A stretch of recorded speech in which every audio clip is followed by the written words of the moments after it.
est-ce qu'on peut prendre sa retraite et arrêter de travailler grâce à des bons investissements halal? C'est la question à laquelle je vais répondre dans cette vidéo. Je vais répondre, est-ce qu'on peut arrêter de travailler? Combien on peut obtenir et en combien de temps? Je vais aussi parler d'une étude sur laquelle beaucoup de spécialistes en investissement se basent pour donner un chiffre de retraite anticipée, ce qu'on appelle FIRE. Et je vais aussi vous dire pourquoi nous, en tant que musulmans, cette étude ne correspond pas. Et je vais aussi vous dire pourquoi je pense que l'idée de prendre sa retraite anticipée à 30 ans, 40 ans, 50 ans est pour moi problématique au vu de la situation dans laquelle on est. Avant de répondre à la question combien on peut obtenir de façon passive en investissant de façon halal, j'aimerais qu'on reparle d'une étude. Cette étude, c'est la fameuse étude Trinity qui a été faite en 1998. Et cette étude stipule qu'on peut retirer 4% de son capital chaque année sans l'épuiser sur 30 ans. Et en fait, ils ont fait une étude, l'étude Trinity, avec 2 spécialistes en finance et en économie, et ils ont pris différents scénarios. Dans le premier scénario, c'est on investissait 100% des actions en bourse, sur des ETF par exemple. Ensuite, un scénario, vous avez 75% en bourse et 25% en obligations. Attention, les obligations ne sont pas halal. Je ne dis pas qu'il faut investir en obligations. Ensuite, 50. Ensuite, 25% en actions et 75% en obligations. Et on voit qu'ils ont mis plusieurs scénarios. Dans le premier, on retire 3% de son capital. Donc, admettons, si vous avez 100 000 euros, on va retirer 3 000 euros par an. Ensuite, 4% jusqu'à 10% de son capital. Donc, admettons, vous avez 100 000 euros, chaque année, on retire 10 000 euros.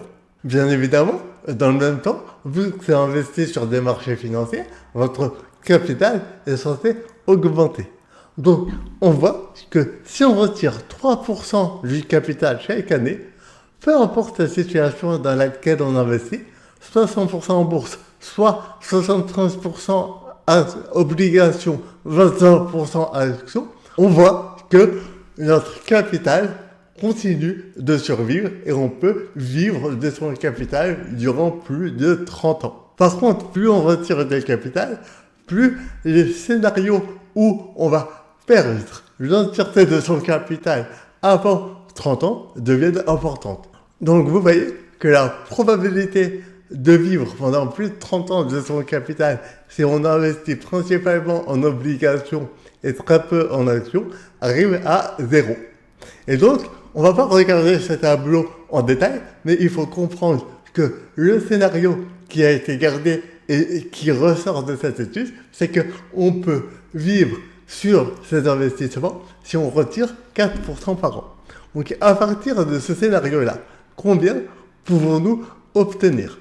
Donc admettons, vous souhaitez obtenir 1 000 euros par mois. Il vous faudrait un capital de 300 000 euros. Si vous voulez obtenir 2 500 euros par mois, il vous faudrait un capital de 750 000 euros. Donc pour certains, c'est accessible, pour d'autres, ça ne l'est pas. Mais déjà, je voudrais faire un point sur cette étude. Cette étude originale, issue de l'étude Trinity, elle ne tient pas en compte les impôts. Déjà, les impôts français ont un flat tax très important, ni la volatilité des marchés non-US. Et donc là, on commence à se poser des questions. Nous, en France, on a des impôts à payer. Ensuite, on n'investit pas forcément uniquement sur le S&P 500, le marché américain. On va investir sur d'autres choses, sur de l'or, sur des actions, peut-être sur des marchés européens ou des marchés émergents. Et ensuite, un troisième point, c'est la zakat. En tant que musulman, on paye la zakat. Et donc, si on prend en compte toutes ces informations, on n'est pas sur un taux de retraite de 4% comme l'étude Trinity le dit, on est plutôt sur un taux de retrait entre 2,5 et 3%. C'est pour ça que dans mon simulateur, j'ai mis différents pourcentages liés au retrait. Et le retrait, il va plutôt tourner entre 2,5% et 3%. C'est-à-dire que pour avoir 2500 euros de revenus, il vous faudrait entre 750 000 euros dans le meilleur des cas et 1 200 000 dans le cas le plus cohérent. Donc combien faut-il pour obtenir 2500 euros? Il vous faut 1 200 000 euros. Donc certains diront c'est impossible, d'autres diront c'est possible et ils seront déjà, mais en tout cas, on peut générer des revenus complémentaires à hauteur de 3% du capital. Maintenant, pourquoi ça me dérange cette question? Est-ce qu'on peut aller à la retraite de façon anticipée? Parce qu'en fait, en voyant ces chiffres-là, 700 000, 1 million, 1 million 2, la majorité des gens diront c'est inaccessible, c'est inatteignable. Et la vérité, malheureusement, c'est que oui, pour la majorité des gens, c'est inatteignable d'atteindre 1 million d'euros, 1 200 000 euros, même sur 30 ans d'investissement. Pour autant, est-ce qu'il faut quand même investir? C'est là, en fait, que ça me dérange. L'objectif principal, ça ne devrait pas uniquement d'être rentier. En fait, dans 10 ans, l'objectif peut être aussi de faire fructifier son argent. Et si on change les données, et que là on part sur des données cohérentes à votre situation, partons sur un investissement initial de 20 000 euros. Et chaque mois, vous arrivez à investir 500 euros. Admettons, vous êtes un foyer, dans le foyer, vous touchez tous les deux 2 000 euros, donc vous avez 4 000 euros de revenus, 4 500 euros, minimum, peut-être plus, car là vous facilite, et vous arrivez à dégager 500 euros d'investissement mensuel, et le reste, c'est pour vivre, aller en vacances, financer vos projets. On va sur un horizon de 20 ans, par exemple. Vous avez 30 ans, 40 ans, 45 ans, et vous avez 20 ans devant vous d'investissement. Et un rendement cohérent de 8%. Donc, sur la durée d'investissement, vous aurez investi 140 000 euros. Et vous aurez atteint un capital potentiel, bien évidemment, de 393 000 euros. Donc, de 250 000 euros avant impôt. Alors oui, peut-être que 393 000 euros, ce n'est pas assez pour prendre votre retraite. Par contre, est-ce qu'il faut quand même investir? La réponse est oui. Parce qu'avec plus de 250 000 euros de plus-value, ça laisse beaucoup plus de marge pour avoir des objectifs, pour aller au Hajj sans réfléchir. Admettons, vous commencez à investir à 30-35 ans. Et à 50 ans, 55 ans, vous voulez prendre 1 an, 2 ans, 3 ans pour aller faire un tour du monde en famille. Vous pouvez, admettons, vous voulez à 55 ans financer les études de vos enfants à l'ESSEC, à Harvard, ou aider à lancer un projet entrepreneurial. Vous pouvez, admettons, vous avez 45 ans, 50 ans, 55 ans, 60 ans et vous voulez lancer un business. Et pour ce business, il faut un apport de 100 000, 150 000 euros. Vous voulez taper également. Alors oui, en effet, vous n'avez pas assez pour avoir 2500 euros à la retraite. Mais ce n'est pas une raison pour ne pas investir. Parce qu'il y a beaucoup d'autres choses que ça permet. En fait, investir, ça vous permet une liberté. Ça permet de préserver et de faire fructifier votre capital. Un capital qui peut servir à acheter une maison. Donc oui, vous ne serez pas rentier, mais au moins vous n'aurez plus de loyer. Sans crédit, bien évidemment. Si vous avez déjà une maison sans crédit, ça permet aussi d'avoir des revenus complémentaires. Vous n'aurez peut-être pas 2500 euros, mais vous aurez 300, 400, 500, 800 euros de revenus complémentaires. Ça permet, comme je l'ai dit, de financer les études, d'aller s'expatrier à l'étranger, d'aller tester. Donc ça vous donne du choix, de la liberté. Et c'est pour ça que je n'aime pas quand l'ultime but des investissements, pas l'ultime, mais l'unique but des investissements, ça serait de prendre sa retraite. Et là, ça crée autre chose. Ça crée un autre problème à mes yeux. Quand on veut prendre sa retraite à 30 ans, 35 ans, 40 ans, 45 ans, ça en dit beaucoup sur le milieu dans lequel vous êtes.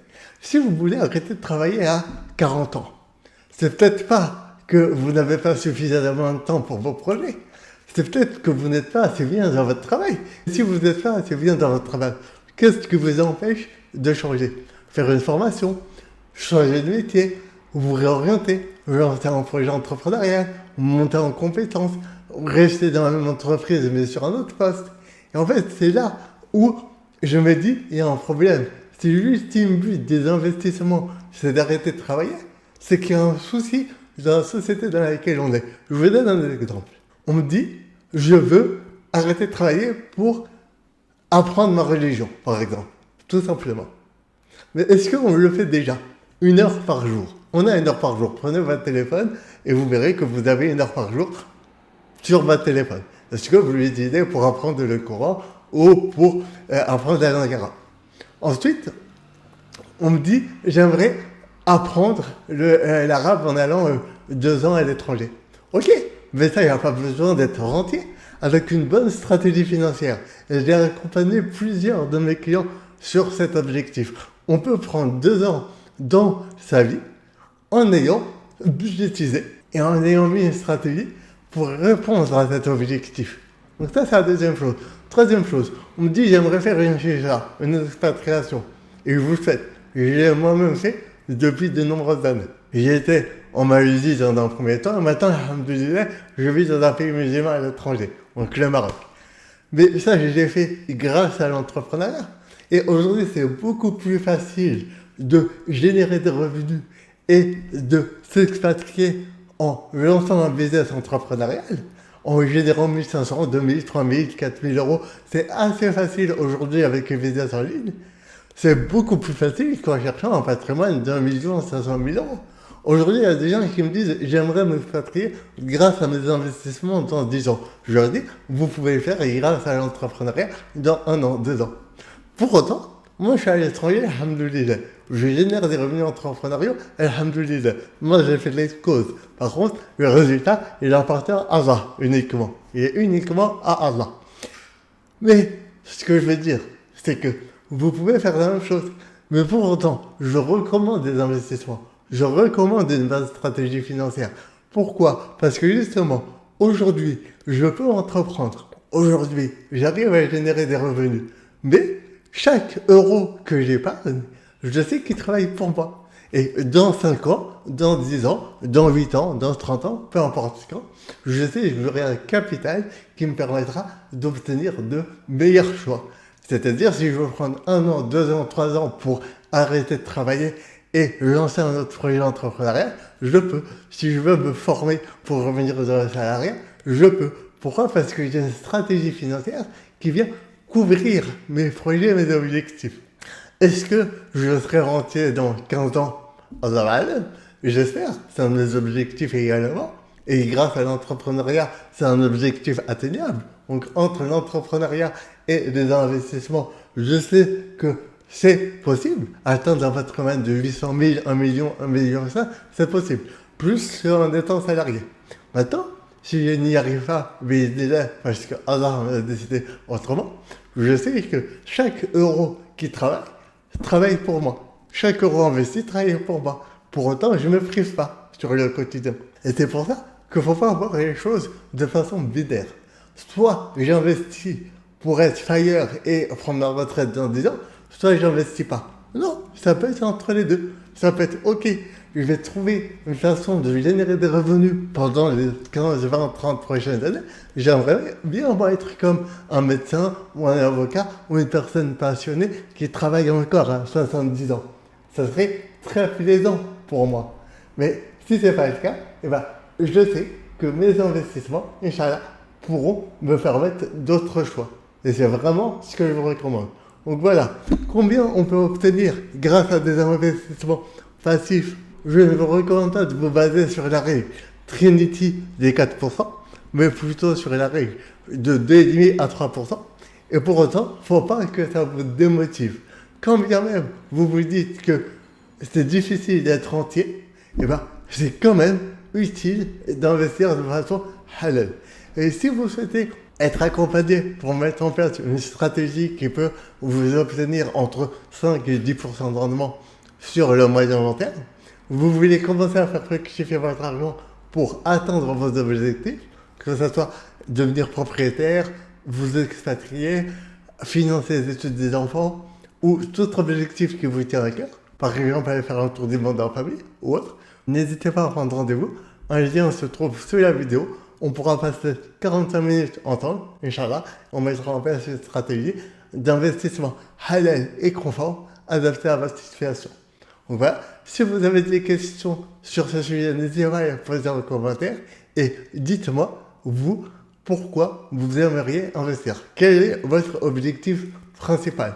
Vous avez le droit de m'en dire 2 ou 3, mais dites-moi, mon objectif principal, c'est celui-ci.